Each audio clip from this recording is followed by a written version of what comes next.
আলো নিভে যাওয়া শহরের অন্ধকারে যখন জনতার চোখ খোঁজে আসা, তখন কেউ কেউ জেলে দিতে চায় একটি নতুন প্রদীপ।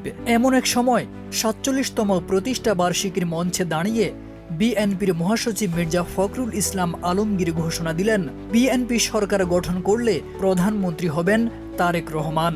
এক যুগের বেশি সময় ধরে নির্বাসিত থাকা তারেক রহমানকে ঘিরেই বিএনপির ভবিষ্যৎ পরিকল্পনার ছক এখন অনেকটাই স্পষ্ট। ৩১ আগস্ট রাজধানীর ইঞ্জিনিয়ার ইনস্টিটিউশন মিলনায়তনে অনুষ্ঠিত এক আলোচনা সভায় মির্জা ফখরুল বলেন, বিএনপি একমাত্র রাজনৈতিক দল যারা বাংলাদেশকে রক্ষা করতে পারে। আমাদের প্রস্তাবিত ৩১ দফা বাস্তবায়ন করতে পারলে দেশের রাজনৈতিক ও অর্থনৈতিক কাঠামোয় আমূল পরিবর্তন আসবে। আলোচনায় দলের স্থায়ী কমিটির সদস্য মেজর অবসরপ্রাপ্ত হাফিজ উদ্দিন অভিযোগ করেন, একটি মহল দেশের গণতন্ত্রকে ধ্বংস করতে চায়। নির্বাচনী প্রক্রিয়া ভেঙে দিতে দেশীয় ও আন্তর্জাতিক ষড়যন্ত্র চলছে বলেও দাবি করেন তিনি।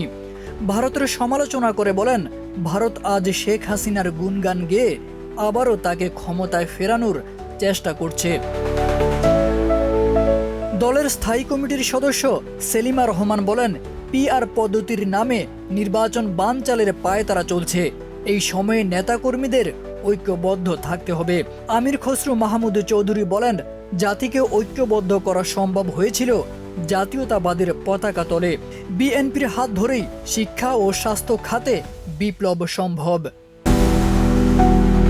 বিএনপির এই ঘোষণাগুলো দলের রাজনৈতিক কৌশল, ভবিষ্যৎ পরিকল্পনা এবং নেতৃত্ব নিয়ে এক নতুন মাত্রা তৈরি করেছে, যেখানে তারেক রহমানকে আগামীর প্রধানমন্ত্রীর পদে দেখার ঘোষণায় নতুন করে উত্তপ্ত হতে পারে দেশের রাজনৈতিক ময়দান।